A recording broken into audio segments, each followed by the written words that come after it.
Hello guys, मैं हूं शिखा और आज हम लोग देखने वाले हैं अफगानिस्तान के बारे में।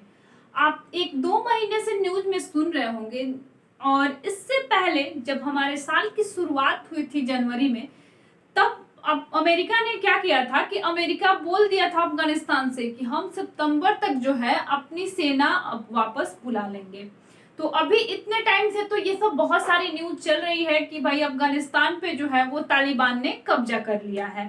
तो चलिए इसके पीछे का पूरा हम लोग देखते हैं कि क्या कैसे हुआ। पहले हम लोग अफगानिस्तान का हिस्ट्री देखेंगे, उसके बाद देखेंगे कि तालिबान का उदय कैसे हुआ और तालिबान अभी अफगानिस्तान पे पूरा कब्जा किया है या इसके पहले भी जो है अफगानिस्तान पे तालिबान का कब्जा था। तो पहले हम लोग देखते हैं अफगानिस्तान के बारे में। तो अफगानिस्तान जो है 7वीं सदी के आसपास जो है ये भारत का ही हिस्सा हुआ करता था। जैसे कि पाकिस्तान, बांग्लादेश, बर्मा जिसे आज हम लोग म्यांमार के नाम से जानते हैं, ये भी भारत का हिस्सा हुआ करते थे। वैसे ही जो है अफगानिस्तान भी भारत का हिस्सा हुआ करता था। अगर महाभारत से हम लोग जोड़ें कि महाभारत में जो है कौन वहां का रहने वाला था, तो जो धृतराष्ट्र की पत्नी थी गांधारी, वो अफगानिस्तान की रहने वाली थी। अभी मतलब वो दूसरा देश है, लेकिन उस समय वो भारत का एक पार्ट हुआ करता था। गांधारी जो थी वहीं की रहने वाली थी। अब हम लोग देखते हैं कि अफगानिस्तान का नाम जो है अफगानिस्तान किस शासक के द्वारा रखा गया। तो मोहम्मद शाह अकबर जब दिल्ली के शासक थे 1739 ईस्वी में, तो उन्होंने क्या किया कि ईरान के एक शासक थे मोहम्मद नादिर शाह, उनके साथ संधि कर ली और उनको अफगानिस्तान का जो एरिया था, उस समय अफगानिस्तान नाम नहीं था, एरिया जो है वो उनको सौंप दिया गया।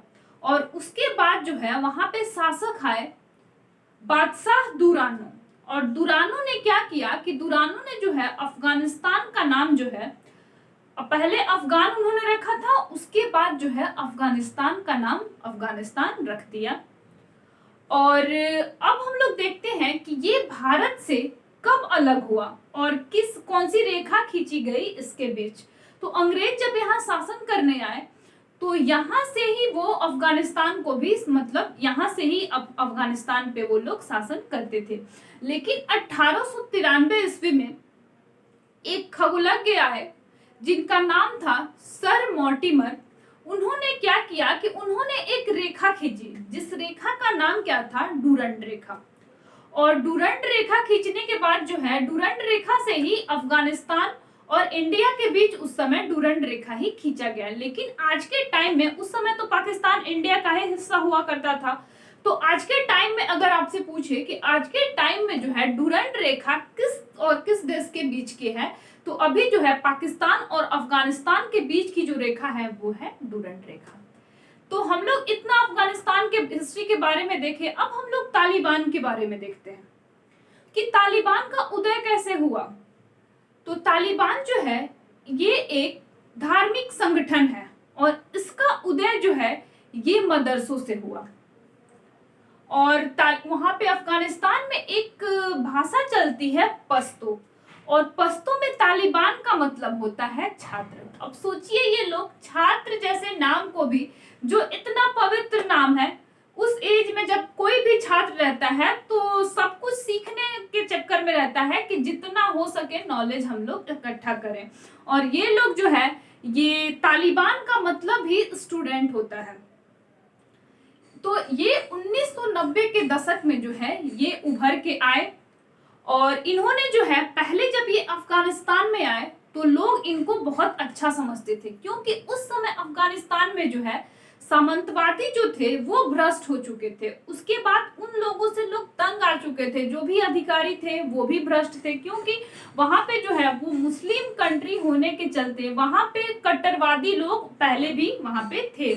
तो सब लोग समझते थे कि ये तालिबानी जो है ये अच्छे हैं, क्योंकि ये लोग लोगों का मसीहा बनने का काम करते थे। लेकिन धीरे धीरे क्या हुआ कि ये लोग जब वहां पे उभरते चले गए, और ये लोग इतने कट्टरपंथी थे, ये लोगों को नहीं पता चल पा रहा था।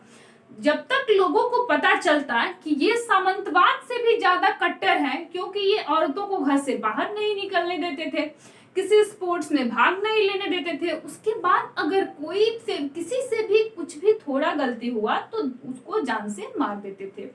ये बात जब तक लोगों को पता चला तब तक जो है ये बहुत आगे बढ़ चुके थे और अपने आप को ये लोग बहुत शक्तिशाली बना लिए थे।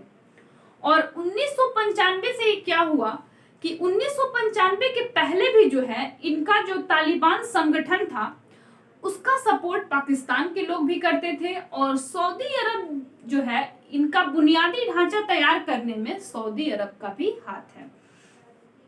और उसके बाद 1995 में अब इनका संगठन बड़ा हो चुका था, ये ताकतवर हो चुके थे, तो इन्होंने क्या किया कि छोटे छोटे एरिया को कब्जा करना स्टार्ट किया। और छोटे छोटे एरिया को कब्जा करते करते 1998 के आसपास लगभग 85% एरिया पे ये लोग कब्जा कर चुके थे। तो सोचिए ये छोटा संगठन से स्टार्ट किए थे और ये अब इतने शक्तिशाली हो चुके थे कि इतने बड़े एरिया को ये लोग कवर कर लिए थे।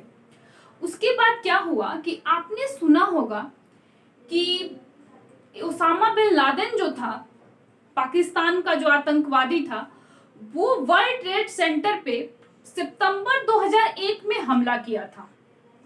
तो वो जो ओसामा बिन लादेन था वो अल-कायदा संगठन का था, और अल-कायदा संगठन को पनाह कौन दे रहा था? तो ये तालिबानी जो है ये अल-कायदा संगठन को पनाह दे रहे थे।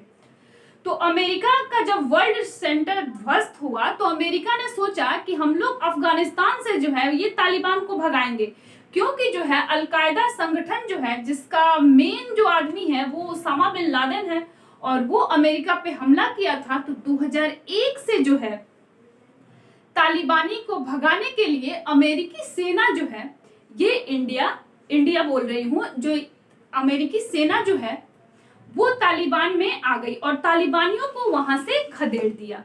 खदेड़ने के बाद अफगानिस्तान की जो मतलब जितनी भी जनता थी वो अब ठीक से रहने लगी थी। अभी भी वहां के लोग थोड़े से कट्टरपंथी थे, फिर भी उतना ज्यादा हिंसा का काम वहां पे नहीं हो रहा था। लेकिन सबको लग रहा था कि तालिबानी है लेकिन अब वो सुधर चुके हैं, लेकिन अंदर ही अंदर वो अपने आप को शक्तिशाली बना रहे थे। और 2012 में उन्होंने नाटो पे फिर हमला बोला, और नाटो पे हमला बोलने पे उन्होंने ये संकेत दिया कि हम लोग अभी भी हैं। और 2015 के आसपास उन्होंने फिर छोटे छोटे जगह पे कब्जा करना स्टार्ट किया, और ऐसे करते करते अभी तो ये पूरे पे कब्जा कर लिए हैं, लेकिन इसके पहले भी जो है ये छोटे छोटे जगह पे अफगानिस्तान में कब्जा किए हुए थे। लेकिन बात यहाँ है कि अमेरिकी सेना जो है वो 20 साल से वहां क्या कर रही थी कि अभी भी तालिबानी का जो है वो वहां पे राज कर ही रहे हैं। और जो बाइडेन जो है इन्होंने जनवरी में ही बोल दिया था कि वहां अपनी सेना पे हम पैसा क्यों खर्च करें, क्योंकि अफगानिस्तान के जो सेना है वो अपने लिए नहीं लड़ रही है, तो फिर हम अपने लिए क्यों लड़े। तो अमेरिकी सेना को बुलाने के लिए जनवरी में ही बोल दिया गया था कि अमेरिकी सेना जो है उसको वापस बुला लिया जाएगा। इसके पहले ही इंडिया से चर्चा चल रहा था, इंडिया का बातचीत तालिबान से भी हुआ था। तो इस पे चर्चा चल रहा था कि इंडिया को तो लग रहा था कि अब सब कुछ वहां पे सेफ है। तो इंडिया लगभग 4 बिलियन के आसपास, 4 बिलियन नहीं, आंकड़ा मुझे सही से पता नहीं चल रहा है, इंडिया जो है वहां बहुत सारा पैसा इन्वेस्ट की है। तो उसका क्या होगा, अमेरिकी सेना तो वहां से छोड़ के जा रही है, तो फिर इंडिया के क्या होगा। इंडिया जो है तालिबान से इस बारे में भी चर्चा की थी, और जैसे ही अमेरिकी सेना जो है वो तालिबान छोड़ के, अफगानिस्तान छोड़ के जाती है, वैसे ही तालिबानी क्या करते हैं कि वहां पे अपना कब्जा जमा लेते हैं। और अब जो है अफगानिस्तान की स्थिति बहुत खराब है। सब लोग जितने भी लोग मतलब वहां पे रह रहे हैं, मतलब अगर वहां के जो अफगानिस्तान के नहीं हैं, अफगानिस्तान के बाहर के हैं, सब लोग जो है वहां से अपनी सेना को बुला रहे हैं। तो आज के लिए इतना ही, और फिर हम लोग इस पे नेक्स्ट वीडियो भी बनाएंगे।